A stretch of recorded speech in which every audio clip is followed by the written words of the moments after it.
नमस्कार, आप देख रहे हैं एवन उत्तराखंड और मैं हूं आपके साथ आयुषी गुप्ता। बुलेटिन की शुरुआत करेंगे इस वक्त की हेडलाइंस के साथ। चारधाम के पुराने रास्तों का खाका होगा तैयार। 25 सदस्यों का एक दल चारधाम यात्रा के बंद पड़े मार्गों पर निकला। सीएम धामी ने दल को हरी झंडी दिखाकर किया रवाना। 60 दिनों में करीब 1200 किलोमीटर का फासला तय करेगा दल।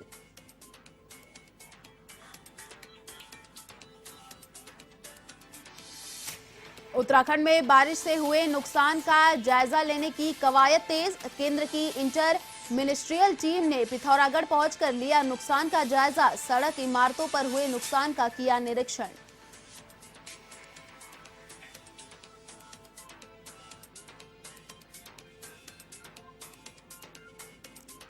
जसपुर में रोजगार मेले का आयोजन। कैबिनेट मंत्री स्वामी यतीश्वरानंद ने की रोजगार मेले में शिरकत। अलर्ट मोड पर रहा पुलिस प्रशासन।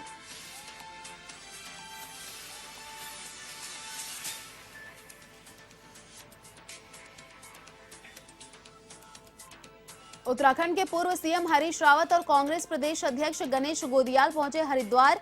कनखल क्षेत्र में युवा कांग्रेस के रोड शो में लिया हिस्सा। रावत की मौजूदगी में कई युवाओं ने ग्रहण की कांग्रेस पार्टी की सदस्यता।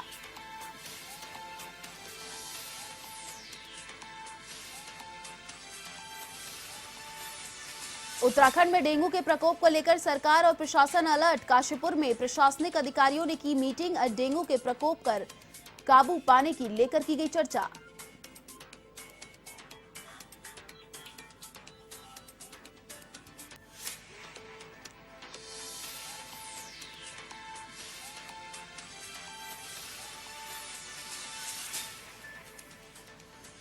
और अब खबरें विस्तार से। उत्तराखंड टूरिज्म डेवलपमेंट बोर्ड और ट्रैक द हिमालयन के तहत 25 सदस्यों का एक दल चार धाम यात्रा के बंद पड़े पहाड़ी यात्रा मार्गों पर निकल गया। सीएम धामी ने अपने आवास से इस दल को हरी झंडी दिखाते हुए रवाना किया। यह दल 60 दिनों में करीब 1200 किलोमीटर का फासला तय करेगा और स्थानीय लोगों के लिए रोजगार के आयाम भी लाएगा।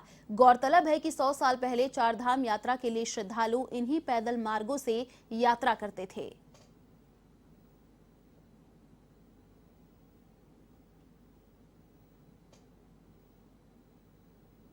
हम लोग चार धाम का जो पैदल रूट है, जो पहले कभी हमारे पूर्वज चला करते थे, उस रास्ते की खोज करने जा रहे हैं, जिसमें हम चाहते हैं कि विंटर में भी ये ट्रैक चालू रहे, विंटर में भी लोग कर सके। अभी क्या लोग गाड़ियों से जाते हैं, हम चाहे कि ये पूर्वज जो हमारे पहले पौराणिक रास्ता है वो लोग करें। और पर्यटन विभाग और ट्रैक द हिमालयन मिलकर इस यात्रा को दोबारा रिट्रेस करने जा रहा है।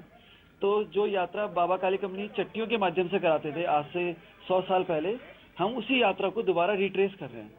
तो इस यात्रा का जो मेन उद्देश्य है वो है दोबारा अपने पूर्वजों वाले रास्तों को खोजना, जो होम स्टेज बने हुए हैं उनको प्रमोट करना, और जितना भी प्लास्टिक फ्री इन्वायरमेंट हो और एक सस्टेनेबल वे में इस यात्रा को दोबारा शुरू किया जा सके।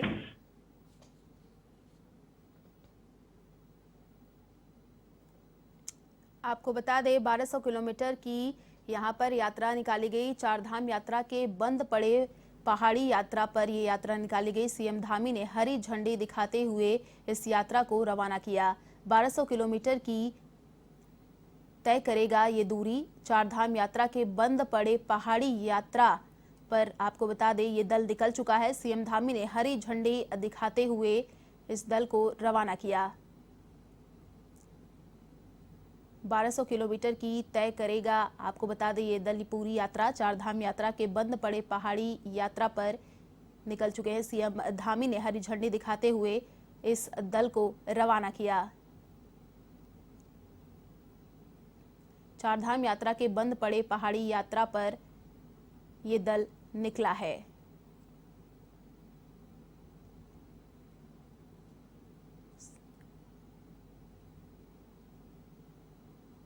चारधाम यात्रा के बंद पड़े पहाड़ी यात्रा पर आपको बता दें ये दल निकल चुका है। सीएम धामी ने हरी झंडी दिखाते हुए इस दल को रवाना किया।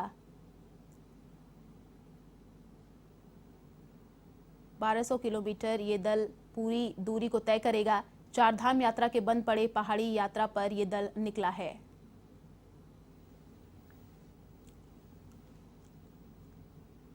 साठ दिनों में 1200 किलोमीटर की दूरी ये दल तय करेगा। चार धाम यात्रा के बंद पड़े मार्गों पर ये दल रवाना हो चुका है। सीएम धामी ने हरी झंडी दिखाते हुए इस दल को रवाना किया।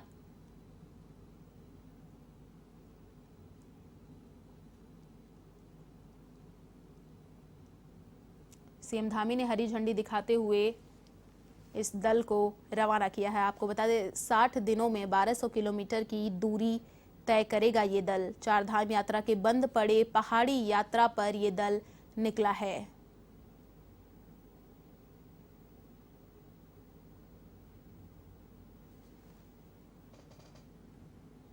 उत्तराखंड में बीते दिनों भारी बारिश से हुए नुकसान का जायजा लेने के लिए केंद्र की inter ministerial centre team Pithoragarh पहुंची। गृह मंत्री अमित शाह के निर्देश पर 5 सदस्यीय टीम ने ऑल वेदर रोड समेत पीएमजीएसवाई के अंतर्गत निर्मित सड़कों और तहसीलों में हुए नुकसान का जायजा लिया। इसमें जिलाधिकारी, पुलिस अधीक्षक, मुख्य विकास अधिकारी सहित सड़क निर्माण विभाग के अधिकारियों भी मौजूद रहे। इसके बाद विभागों के अधिकारियों के साथ बैठक हुई, जिसमें जिलाधिकारी डॉक्टर आशीष चौहान ने केंद्रीय टीम को नुकसान के संबंध में जानकारी दी।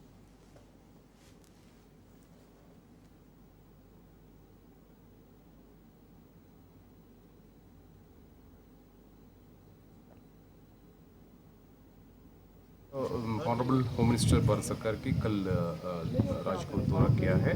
उसके बाद सर की तरफ से एक डायरेक्शन ये था, जो इंटर मिनिस्टरियल एक हमारा सेंट्रल टीम है उसकी इमीडिएटली आज विजिट करवाने के लिए आपदा प्रभावित क्षेत्रों का।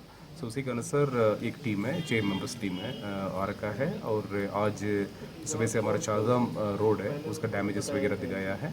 अभी पिथौरागढ़ आ रखे हैं। पिथौरागढ़ में भी दारचूला वहाँ का इश्यूज है और डैमेज्ड रोड्स है, उसका भी अभी फिर इंस्पेक्शन करेंगे। फिर इसके बाद कल नैनीताल और उधम सिंह नगर जाने के लिए। उत्तराखंड के पूर्व मुख्यमंत्री हरीश रावत और कांग्रेस प्रदेश अध्यक्ष गणेश गोदियाल हरिद्वार पहुंचे, जहां दोनों नेताओं ने हरिद्वार के कनखल क्षेत्र में युवा कांग्रेस के रोड शो में हिस्सा लिया। वहीं हरीश रावत की मौजूदगी में कई युवाओं ने कांग्रेस पार्टी की सदस्यता भी ली। हरीश रावत ने कहा कि युवाओं में कांग्रेस को लेकर खासा उत्साह है, ये युवा प्रदेश के भविष्य हैं। इस मौके पर आपदा और राहत कार्यों पर हरीश रावत ने सरकार को विफल बताया।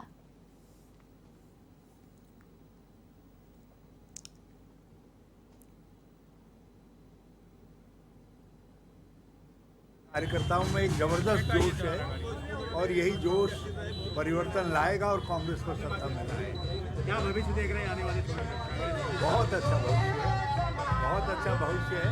इस समय हमारे सामने उत्तराखंड का भविष्य बनाने का लक्ष्य है और उस लक्ष्य के लिए सब युवाओं को हम अपने साथ सम्मिलित करें। सरकार इस आपदा में कहीं दिखाई नहीं दे रही।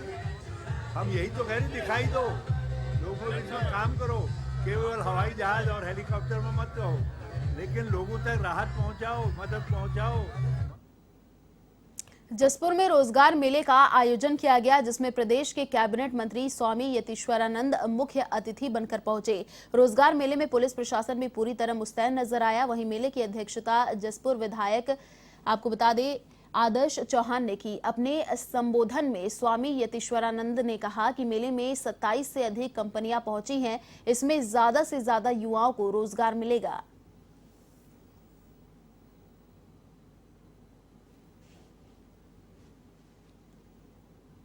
बेरोजगार मेले का आयोजन जसपुर के इंटर कॉलेज में किया गया और भारी संख्या में हमारे नौजवान युवा बहनें यहाँ पर आई हुई हैं और काफ़ी बड़ी संख्या में हमारी बड़ी बड़ी कंपनियां यहाँ पर आई हैं। हमारे नौजवान इस समय रजिस्ट्रेशन करवा रहे हैं और मुझे पूरा विश्वास है कि ज़्यादा से ज़्यादा रोजगार इस मेले के माध्यम से युवाओं को मिलेगा। और मैं इस कार्यक्रम के आयोजकों को बधाई देता हूँ, शुभकामनाएँ देता हूँ। उन्होंने सरकार की जो योजना है रोजगार मेले की, बहुत ही अच्छी और सुंदर व्यवस्था यहाँ पर की है। उत्तराखंड में बीते दिनों आई आपदा से हुई मौतों पर हल्द्वानी में कैंडल मार्च निकालकर शोक व्यक्त किया गया। यहां के देवलचौड़ चौराहे पर युवा कांग्रेस प्रदेश महासचिव प्रदीप सिंह नेगी के नेतृत्व में यह मार्च निकाला गया। प्रदीप नेगी ने कहा कि प्रदेश के लिए ये समय बेहद दुखद है। उन्होंने सरकार से शोकाकुल परिवारों को मुआवजा देने की मांग भी की।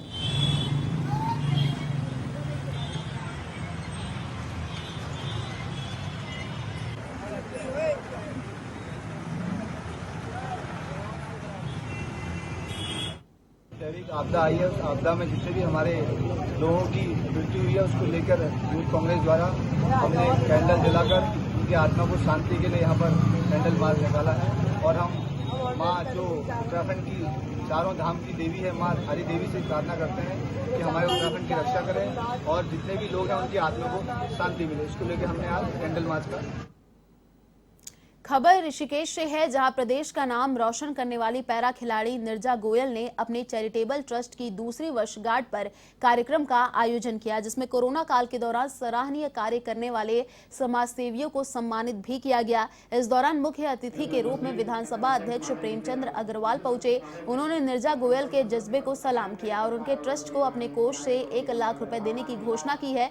सम्मान मिलने पर तमाम समाजसेवियों में नीरजा गोयल का आभार व्यक्त किया।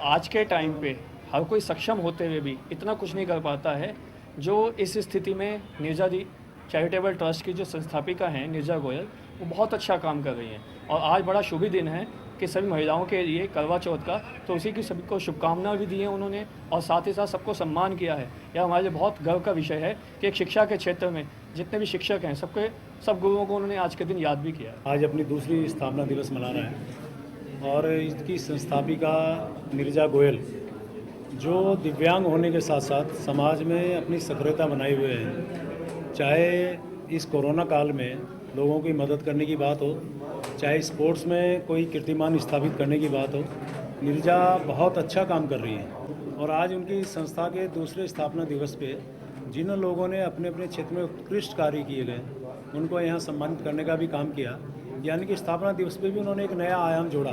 तो मैं उनको भी बहुत साधुवाद दे रहा हूँ और जिन लोगों को यहाँ पुरस्कृत किया गया उनको मैं बहुत।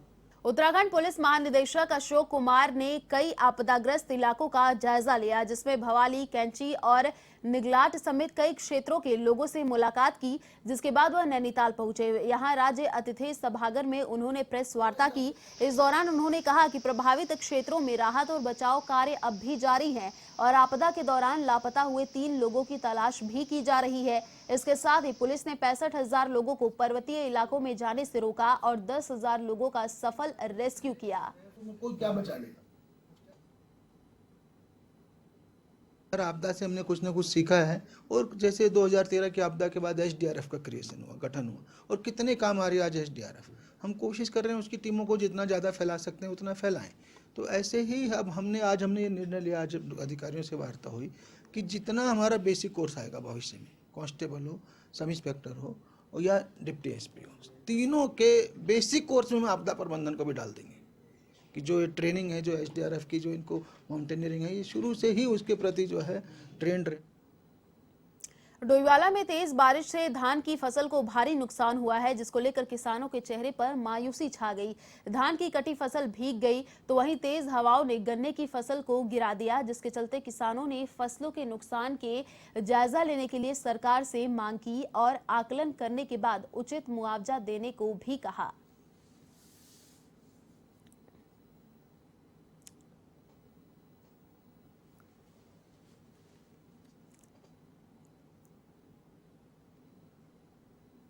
भारी आपदा के बाद अल्मोड़ा में हुए नुकसान का आकलन करने की कवायद शुरू हो गई है, जिसको लेकर विभागीय अधिकारियों की बैठक हुई, जिसमें करीब 55 करोड़ के नुकसान का अनुमान लगाया गया है। अपर जिलाधिकारी चंद्र सिंह मर्तोलिया ने बताया कि आपदा से सार्वजनिक संपत्ति का काफी नुकसान हुआ है, जिसका आकलन किया जा चुका है, जिसकी रिपोर्ट तैयार कर शासन को भेजी जाएगी।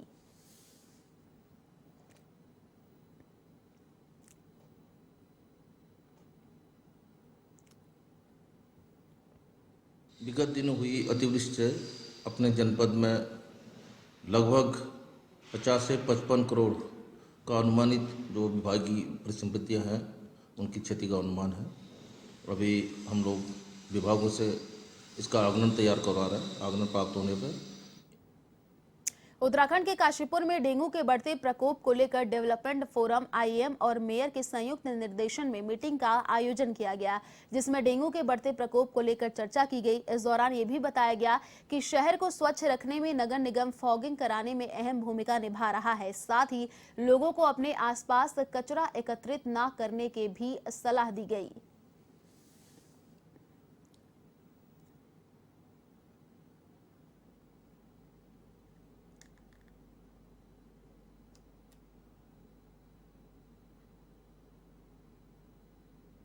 करते हैं और करना भी चाहिए। जैसे ही डेंगू का प्रकोप हुआ, हमें सिर्फ बाहर से सुनने को ही मात्र मिला, हमने तुरंत नगर निगम के माध्यम से यहाँ अपने सभी कर्मचारियों को, अपने अधिकारियों को निर्देशित कर वो सभी उपाय किए जा रहे हैं जो डेंगू से बचाव के हो सकते हैं। चाहे वो कहीं जल भराव का हो, घर में पानी में यदि कहीं भरा हुआ पानी है उसका हो, मच्छर काट रहा है, कपड़े पहनने का हो कि आप फुल बाजू के कपड़े पहनिए, हाफ पैंट मत पहनिए, फुल पैंट पहनिए। इस उतनी खतरनाक नहीं है जितना इसके बारे में भ्रांतियाँ समाज में व्याप्त हैं। हमारा सबसे एक व्यक्तिगत अनुरोध है, आईएमए की तरफ से अनुरोध है कि इसको इस लेवल पे भ्रांति की जैसे अपने क्योस पैदा ना करें, और अगर प्लेटलेट डाउन भी हो रही हैं तो उसके लिए बहुत परेशान ना हो। हमने यहाँ भी मीटिंग में ये सुझाव दिया है कि शहर में जो भी पानी जहाँ इकट्ठा है, एकत्रित है, उसको तुरंत जो है वहाँ से हटाया जाए, और जो पानी हट नहीं सकता है उसके ऊपर मिट्टी का तेल डाल के उसकी जो परत है ऊपर की सतह को, उसमें मच्छरों को पनपने से रोका जाए। हरिद्वार के सिडकुल में आरएम पद पर गिरधर रावत ने कमान संभाल ली है। सिडकुल आरएम पद पर गणपत सिंह रावत के स्थान पर अब गिरधर रावत ने कमान संभालते हुए कहा कि इस पद की गरिमा को देखते हुए सभी कार्यों को किया जाएगा। उन्होंने कहा कि सिडकुल हरिद्वार में रोजगार को लेकर भी नए विकल्पों की तलाश की जाएगी। साथ ही औद्योगिक इकाइयों के संबंध में हरिद्वार को और ऊंचाइयों पर ले जाने का प्रयास किया जाएगा।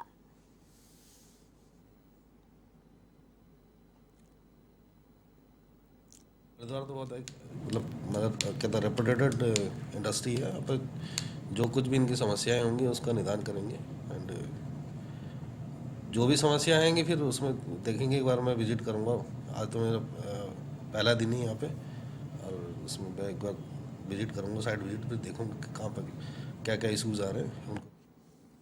हरिद्वार के मंगलौर के लहबोली गांव में 11वीं कक्षा के छात्र की गोली मारकर हत्या मामले में ग्रामीणों का गुस्सा थमने का नाम ही नहीं ले रहा है। ग्रामीणों ने शव को सड़क पर रखकर रुड़की देवबंद मार्ग पर जाम लगा दिया और आरोपी की गिरफ्तारी की मांग पर अड़े रहे। पुलिस प्रशासन ने काफी मशक्कत करने के बाद किसी तरह सड़क से लोगों को उठाया और मामले को शांत कराया। एसीपी देहात परमिंदर सिंह ने बताया कि पूरी टीम आरोपियों की तलाश में जुटी है। जल्द से जल्द इस घटना का खुलासा किया जाएगा।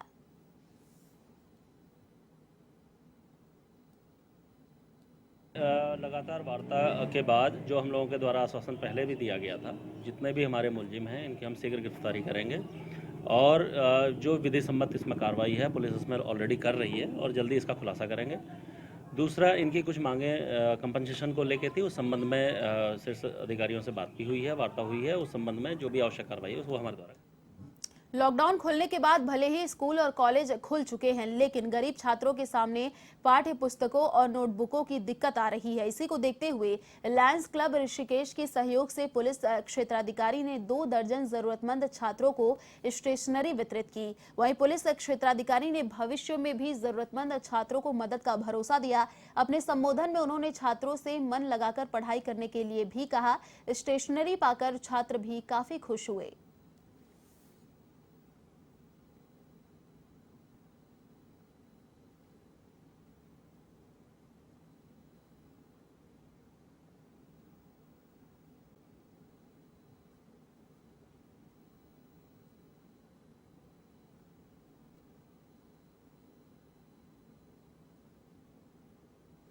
ये लायंस क्लब और हेल्पिंग हैंड के सौजन्य से ये जो कार्य किया जा रहा है, ये अपने आप में इतना बड़ा कार्य है, और ये किसी भी समाज में अगर इस तरह के कार्य करने वाले लोग हों तो वो समाज अपने आप में परिपूर्ण होता है, यही मेरी धारणा है।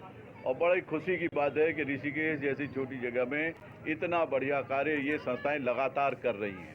इन बच्चों को उत्थान के लिए, इनके स्लम एरिया के बच्चे हैं, इनको पढ़ने के लिए किताबें, कॉपी, पेंसिल, जो भी सामग्री है वो लोग ये बांट रहे हैं। और सबसे बड़ी बात, ये बेलवाल साहब जो यहाँ पे हैं, हमारे लायंस क्लब में ये परंपरा रही है कि जो 6 मेन पिलर्स हैं उनमें से है एक विज़न, स्वास्थ्य और शिक्षा। भूख। तो हमारा उसका जो मेन पिलर्स में से एक पिलर है कि हम शिक्षा पे बहुत ध्यान देते हैं। जहाँ पर शिक्षा का अभाव है उसमें हम जो भी समाज के लिए कर सकते हैं वो हम करते आए हैं और करते रहेंगे। इसके हमारे क्लब में इसके अलावा एक प्राथमिक विद्यालय नंबर 10 को भी अडॉप्ट किया हुआ है। उसमें भी जो है हम इसी तरह के कार्यक्रम करते हैं। वहाँ फर्नीचर है, वहाँ पे एक टीचर की व्यवस्था कर रखी है। थराली में समाजसेवी रमेश थपलियाल ने अनूठी पहल की है जो बाजारों में घूमने वाले आवारा पशुओं को दुर्घटना से बचाने में काफी मददगार होगी। उन्होंने थराली और पशुपालन विभाग के सहयोग से आवारा पशुओं पर रिफ्लेक्टिव कॉलर लगाने की शुरुआत की। ये कॉलर रात में उन आवारा पशुओं को दुर्घटना से बचाने में मददगार साबित होगा। वहीं समाजसेवी रमेश थपलियाल ने यह भी बताया कि सोशल मीडिया पर आए दिन आवारा पशुओं की दुर्घटना की खबरों के बाद यह पहल शुरू की है।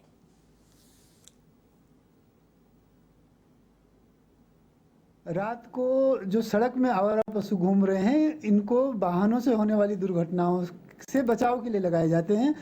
ये रेडियम इन कॉलरों पे लगा रहता है। जैसे ही वाहनों की लाइट या फिर किसी पोल लाइट की लाइट इन पे पड़ती है तो ये चमकने लग जाते हैं और वाहन चालक को सचेत हो जाता है कि आगे कोई पशु या जानवर है तो ये बच जाते हैं।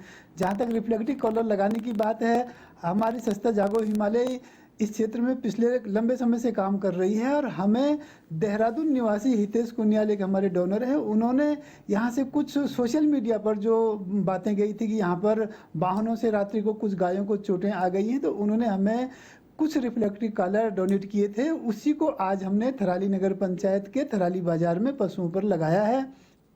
कोई आग्रह किया गया कि जो आवारा पशु है जो दुर्घटना में दुरुस्त हो जा रहे हैं तो उनके लिए एक मुहिम चलाई गई। उसमें हम सभी लोगों ने, नगर पंचायत ने अपना सहयोग दिया और ये भी आग्रह किया कि आवारा पशु बाजारों में ना छोड़े जाए। फिलहाल इस बुलेटिन में इतना ही। देश और दुनिया की तमाम बड़ी खबरों के लिए देखते रहिए A1 TV। नमस्कार।